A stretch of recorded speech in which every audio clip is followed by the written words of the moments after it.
혹시 여러분은 오래 함께 살아도 혼자라고 느껴본 적 있으신가요? 오늘 들려드릴 이야기는 결혼 25년 차 아무 말 없이 견뎌온 한 여자가 늦게 도착한 계절을 만나는 이야기입니다. 자극적인 이야기는 아닙니다.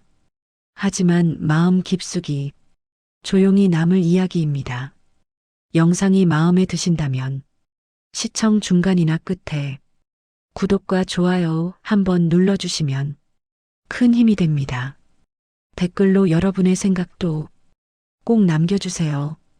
그럼 지금부터 이야기를 시작하겠습니다. 나는 남편의 고향 후배의 여자친구로 2박 3일을 지내게 되었다. 우리는 한 이불을 덮고 누웠다. 그는 남편과 다르게 자상했고 그 모습에 나도 모르게 마음의 문을 열었다. 그날 밤 그가 먼저 나에게 다가와 줬다. 우린 그렇게 마음의 선을 넘고 있었다. 나는 박은서, 올해 53이다. 결혼한 지는 25해가 넘었다. 아이 없이 둘이 살아온 시간이었다. 사람들은 가끔 묻는다. 아이 없이 살면 외롭지 않느냐고. 나는 늘 괜찮다고 말했다. 익숙해지면 괜찮아진다고. 하지만 그 말이 정말 맞는지는 지금도 잘 모르겠다. 그날 아침도 늘 그렇듯 시작됐다. 식탁 위에는 미역국과 계란말이가 놓여 있었고 맞은편에는 남편 강준호가 앉아 있었다. 그는 신문을 펼친 채 고개를 들지 않았다. 숟가락이 국을 떠서 입으로 가고 다시 그릇으로 내려오는 동안 우리는 아무 말도 하지 않았다. 커피 내려드릴까요? 내가 먼저 말을 꺼냈다. 신문을 넘기는 소리 사이로 남편의 짧은 대답이 돌아왔다. 응, 알아서. 그게 전부였다. 고맙다는 말도 눈길도 없었다. 나는 커피를 내려 그의 오른쪽에 조용히 내려놓았다. 그는 커피잔을 들었지만 여전히 나를 보지 않았다. 식사가 끝나고 남편은 가방을 들고 현관으로 향했다. 나는 그 뒷모습을 바라보다가 문득 떠올랐다. 오늘이 결혼기념일이라는 걸. 어제 저녁 작은 케이크를 하나 사두었다. 대단한 걸 바란 건 아니었다. 그냥 둘이 앉아 포크로 나눠 먹는 정도면 충분하다고 생각했다. 여보, 오늘이. 말을 꺼내려는 순간 남편이 먼저 입을 열었다. 오늘 저녁 약속 있어. 늦을 거야. 기다리지 마. 그리고 문이 닫혔다. 말은 끝내지 못했다. 아니, 끝내지 않은 게 맞을지도 모른다. 말해봤자 달라질 게 없다는 걸 이미 알고 있었으니까. 부엌으로 돌아와 냉장고를 열었다. 어제 사둔 케이크가 그대로 있었다. 식탁 위에 올려놓고 한참을 바라봤다. 포크를 집었다가 다시 내려놓았다. 혼자 먹기에는 괜히 더 쓸쓸해 보였다. 결혼 초반에는 아이가 없는 게 문제였다. 1년, 2년이 지나도 소식이 없었고 병원을 찾았다. 그날 의사는 조심스럽게 말했다. 남편 쪽에 문제가 있다고. 집으로 돌아오는 길에 남편은 아무 말도 하지 않았다. 그 이후로도 미안하다는 말은 한 번도 없었다. 대신 점점 멀어졌다. 말수가 줄었고 눈을 마주치지 않았고 함께 있어도 각자 다른 곳을 바라보는 시간이 늘어났다. 나는 기다렸다. 언젠가는 예전처럼 돌아올 거라고. 시간이 해결해 줄 거라고. 하지만 25해가 지나도록 아무것도 변하지 않았다. 그날 오후 집에는 나 혼자였다. 텔레비전 소리만 거실에 울리고 있었다. 욕실에 들어가 샤워를 하려고 옷을 벗었다. 거울 앞에 잠시 섰다. 어깨, 허리, 그리고 배. 손으로 배를 쓸어내리며 혼잣말처럼 중얼거렸다. 나도 아직 괜찮은데 누굴 위한 말인지는 나도 알 수 없었다. 뜨거운 물이 몸 위로 흘러내렸고 눈을 감았다. 가슴 한쪽이 조금 쓰렸다. 하지만 그 감정도 곧 익숙한 침묵 속으로 가라앉았다. 그때까지만 해도 나는 몰랐다. 이 조용한 일상이 곧 무너지게 될 거라는 걸. 그 사람의 이름은 이도윤이었다. 남편 강준호의 고향 후배였다. 준호보다 5살 어렸고 시골에서 농사를 지으며 혼자 살고 있다고 했다. 말수가 적고 앞에 나서지 않는 성격이라는 것도 들었다. 처음 만났을 때도 그는 눈에 띄는 사람이 아니었다. 그저 조용히 인사하고 필요한 말만 하고 항상 한 발짝 물러서 있었다. 그런데 이상하게도 그 사람은 기억에 남았다. 아주 오래전 우리 부부가 가장 힘들었던 시기에 그가 찾아왔던 적이 있었다. 남편의 사업이 무너졌고 집은 압류 직전이었다. 남편은 술로 하루를 버텼고 나는 은행을 전전했다. 그날 도윤 씨는 아무 말 없이 작은 가방 하나를 식탁 위에 올려두었다. 형님, 이거라도 쓰세요. 가방 안에는 그가 평생 모은 돈이 들어 있었다. 시골에서 농사 지으며 하루하루 모은 돈이라고 했다. 남편은 받지 않겠다고 했다. 울면서 거절했다. 그때 도윤 씨는 고개를 숙인 채로 말했다. 형님은 제게 형이에요. 형편 나아지면 그때 천천히 갚으세요. 그게 전부였다. 대가도 조건도 없었다. 그 이후로 남편은 도윤 씨를 친동생처럼 대했고 나 역시 그를 은인으로 기억하게 됐다. 그래서였을까? 그날 남편이 도윤이가 이번 주말에 온다고 말했을 때 나는 아무렇지 않은 척 고개를 끄덕였지만 마음 한쪽이 조금 흔들렸다. 주말 저녁 초인종이 울렸다. 문을 열자 도윤 씨가 서 있었다. 정장을 입고 있었고 예전보다 조금 더 마른 얼굴이었다. 형수님, 오랜만입니다. 목소리는 여전히 낮고 차분했다. 네, 정말 오랜만이에요. 멀리서 오느라 고생했죠. 그는 신발을 가지런히 벗고 조용히 들어왔다. 거실에서 남편이 밝은 목소리로 말했다. 도윤아, 어서 와. 잘 지냈어? 그 목소리를 듣는 순간 나는 괜히 가슴이 서늘해졌다. 남편이 나에게는 한 번도 쓰지 않던 그런 톤이었기 때문이다. 식사를 준비하는 동안 도윤 씨는 내가 무엇을 들고 있든 조용히 도와주려 했다. 제가 할게요. 무거우실 텐데요. 사소한 말들이었다. 하지만 그 말들이 내게는 낯설게 느껴졌다. 남편과는 25해 동안 이런 말을 나눈 적이 없었기 때문이다. 식탁에 앉아 셋이서 밥을 먹었다. 남편과 도윤 씨는 옛 이야기를 했고 나는 주로 듣기만 했다. 가끔 도윤 씨가 나를 바라보며 말했다. 형수님, 음식 정말 맛있네요. 그 말 한마디에 괜히 손끝이 뜨거워졌다. 남편은 아무 말도 하지 않았다. 그날 밤 나는 알게 됐다. 도윤 씨가 특별히 무엇을 해서가 아니라 그저 사람답게 대해주고 있다는 걸. 그리고 그 사실 하나만으로도 내 마음이 조용히 흔들리고 있다는 것도. 그날 식사가 끝날 무렵이었다. 남편과 도윤 씨는 술잔을 한두 번 더 비웠고 대화는 자연스럽게 흘러가고 있었다. 나는 식탁 한쪽에서 그들의 말을 조용히 듣고 있었다. 요즘은 부모님이 더 힘들게 하세요. 도윤 씨가 잔을 내려놓으며 말했다. 목소리가 평소보다 낮아져 있었다. 농사야 늘 비슷한데 결혼 이야기를 하루에도 몇 번씩 하세요.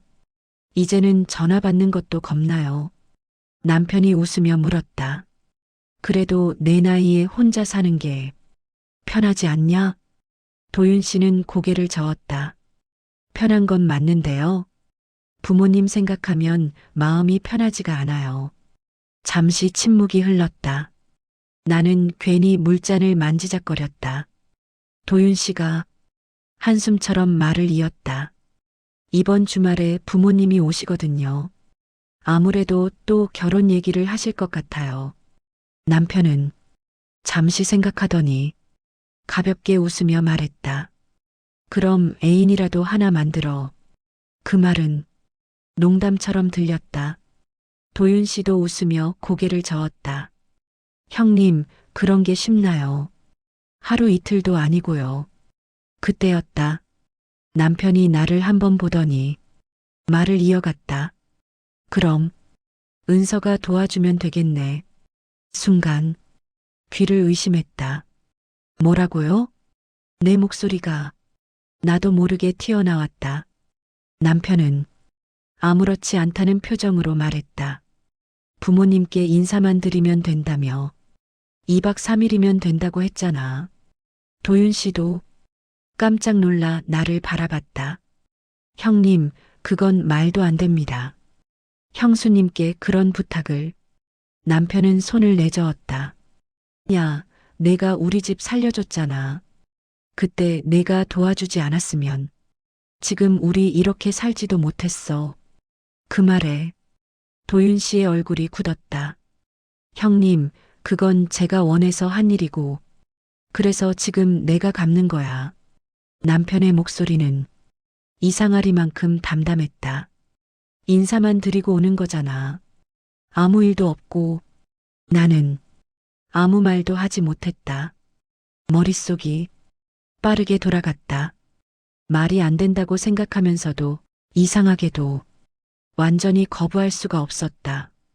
인사만 드리는 거라면, 정말 아무 일도 없다면 스스로에게 그렇게 말하고 있었다. 도윤 씨는 계속 고개를 저었다. 형수님, 절대 그런 부담 안 지셔도 됩니다. 제가 알아서. 그때 남편이 나를 보며 말했다. 당신도 괜찮잖아. 인사만 드리면 되는 건데. 그 말투는 부탁도 배려도 아니었다. 결정된 일을 통보하는 말투였다. 나는 잠시 눈을 내렸다가 천천히 고개를 들었다. 도윤 씨의 눈과 마주쳤다. 그 눈빛에는 미안함과 간절함이 섞여 있었다. 그리고 나는 알 수 없는 마음으로 입을 열었다. 알겠어요.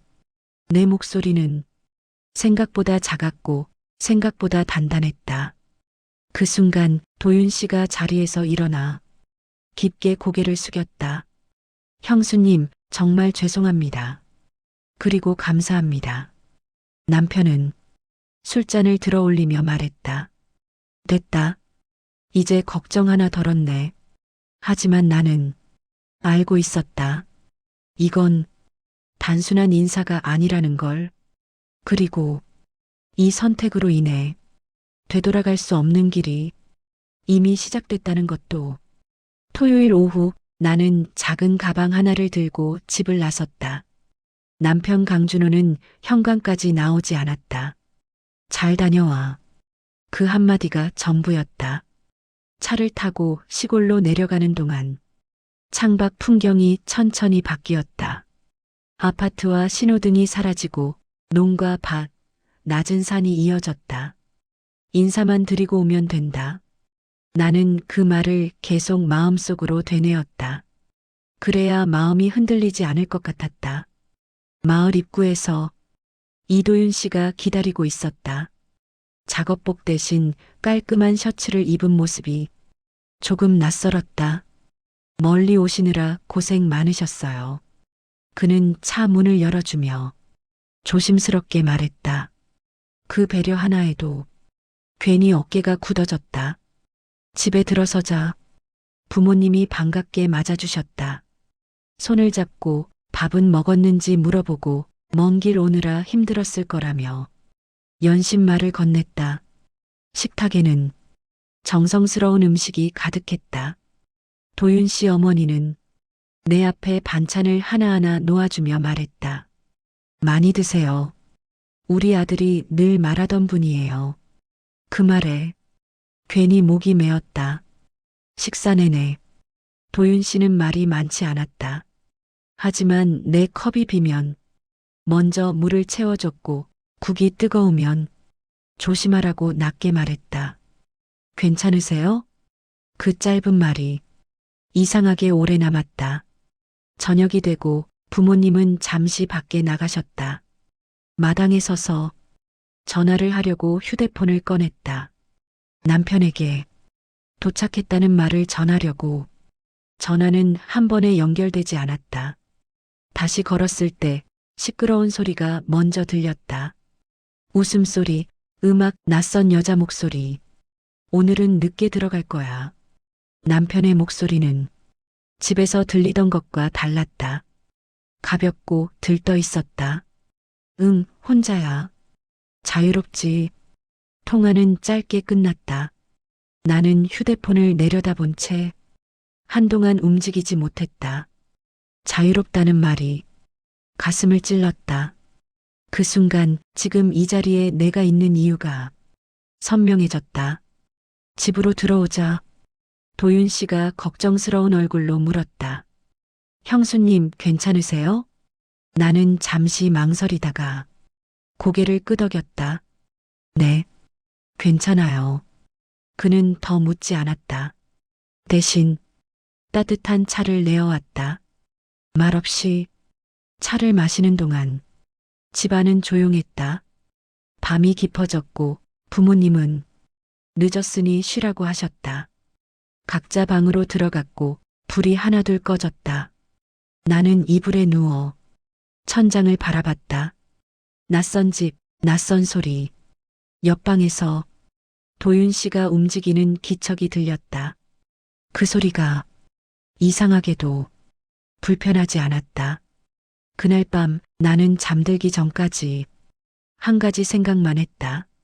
나는 왜 이렇게 오래 아무 말도 하지 않고 살아왔을까?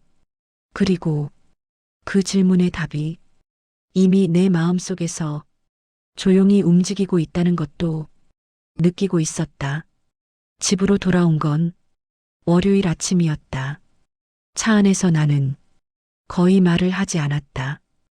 도윤 씨는 마을 입구까지 배웅해주며 조심스럽게 말했다. 형수님, 정말 고생 많으셨어요. 나는 고개만 끄덕였다. 무슨 말을 해야 할지 알 수 없었다. 집 문을 열자 익숙한 냄새가 났다. 그 냄새가 이상하게 낯설게 느껴졌다. 거실 소파에는 남편 강준호가 앉아 있었다. 텔레비전 소리가 컸다. 잘 다녀왔어? 눈을 마주치지 않은 채 그가 물었다. 응, 그게 전부였다. 그는 더 묻지 않았고 나는 더 말하지 않았다. 며칠이 그렇게 흘렀다. 집안은 이전과 다를 바 없었다. 하지만 나는 이미 예전의 내가 아니었다. 어느 날 저녁 샤워를 마치고 나왔을 때 남편이 내 휴대폰을 들고 서 있었다. 표정이 굳어 있었다. 이게 뭐야? 그의 목소리는 차갑고 낮았다. 나는 한순간에 알아차렸다. 도망칠 수 없다는 걸 설명해. 그는 짧게 말했다. 나는 숨을 고르고 천천히 입을 열었다. 당신도 알고 있잖아. 내가 왜 그 자리에 있었는지. 그의 얼굴이 일그러졌다. 그래서 그게 이유야? 그 순간 내 안에 쌓여 있던 것들이 한꺼번에 올라왔다. 이유가 필요해? 25해 동안 당신이 나한테 한 번이라도 사람처럼 대해준 적 있어? 내 목소리는 떨렸지만 멈추지 않았다. 결혼기념일을 기억한 적 있어? 고맙다는 말을 한 적 있어? 내가 힘들다고 말했을 때 한 번이라도 들어준 적 있어? 남편은 잠시 말을 잃었다. 그리고 갑자기 소리를 질렀다. 그래도 바람은 바람이잖아. 그 말에 나는 고개를 저었다. 그렇게 부를 수 있다면 당신이 먼저 했던 건 뭐라고 불러야 해? 거실은 순식간에 싸늘해졌다. 말다툼은 길어졌다. 서로를 향한 말들은 점점 날카로워졌다. 하지만 이상하게도 내 마음은 차분했다. 이미 결정은 내려져 있었기 때문이다. 이혼해. 내가 말했다. 남편이 나를 똑바로 바라봤다. 지금 진심이야? 응. 그 한마디는 생각보다 쉬웠다. 며칠 뒤 변호사를 만났고 서류를 준비했다. 조정실에서 우리는 마주 앉았다. 판사가 물었다. 합의하시겠습니까? 나는 고개를 끄덕였다. 남편은 마지막으로 나를 보며 말했다. 후회할 거야. 나는 조용히 대답했다. 이미 너무 오래 후회하며 살았어. 서류에 사인을 했다. 도장을 찍었다. 그 순간 25회가 끝났다. 집을 나와 밖으로 나왔을 때 공기가 차가웠다. 하지만 숨이 쉬어졌다. 그날 밤 나는 혼자 작은 방에 누워 천장을 바라봤다. 무섭기도 했고 앞이 보이지 않기도 했다. 그럼에도 한 가지는 분명했다. 이제는 다시 돌아갈 수 없다는 것. 그리고 그 사실이 나를 조금 자유롭게 만들고 있다는 것도. 이혼 후 나는 양평에 작은 집을 구했다. 마당이 있는 집이었다. 아침이면 새소리가 들렸고 해가 질 무렵엔 바람이 천천히 지나갔다. 처음에는 고요가 무서웠다. 사람 없는 집, 말 걸 사람 없는 저녁이 낯설었다. 하지만 며칠, 몇 주가 지나자 그 고요가 숨을 쉬게 해줬다. 아침에 일어나 누구 눈치도 보지 않고 커튼을 열었다. 무엇을 먹을지, 어디를 갈지 내가 정했다. 그게 이렇게 편안한 일인 줄 나는 50이 넘어서야 알았다. 도윤 씨 생각은 자주 하지 않으려 애썼다. 연락도 하지 않았다. 그 사람 역시 조용했다. 어쩌면 서로에게 상처를 남겼다는 걸 알고 있었기 때문일 것이다. 6달쯤 지났을 때였다. 텃밭에서 흙을 고르고 있는데 초인종이 울렸다. 문을 열자 그가 서 있었다. 조금 더 마른 얼굴, 하지만 여전히 조심스러운 눈빛. 은서 씨. 그가 내 이름을 불렀다. 형수님이 아니라 은서 씨라고. 그 한마디에 가슴이 조용히 내려앉았다. 괜찮으면 잠깐 이야기할 수 있을까요? 나는 잠시 망설이다가 문을 더 열었다. 우리는 마주 앉아 따뜻한 차를 마셨다. 말이 많지 않았다. 한참 후 그가 입을 열었다. 그동안 죄책감으로 살았습니다. 나는 고개를 저었다. 나도 그 시간을 지나야 했어요. 그는 나를 바라보며 말했다. 은서 씨가 행복해졌으면 좋겠습니다. 그게 제 진심입니다. 그 말에는 부탁도 기대도 없었다. 그저 바람이었다. 며칠 뒤 그는 다시 찾아왔다. 이번에도 조용히 부담 없이. 그렇게 우리는 조금씩 같은 공간에 머물렀다.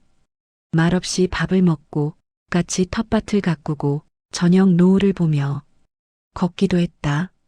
어느 날 그가 물었다. 은서 씨는 지금 행복하세요? 나는 잠시 생각하다 대답했다. 응. 처음으로. 그는 웃었다. 아주 조심스럽게. 그럼 그 옆에 제가 있어도 될까요? 나는 그의 손을 보았다. 잡으려 하지 않는 손. 그 손을 내가 먼저 잡았다. 천천히 가요. 내가 말했다. 그는 고개를 끄덕였다.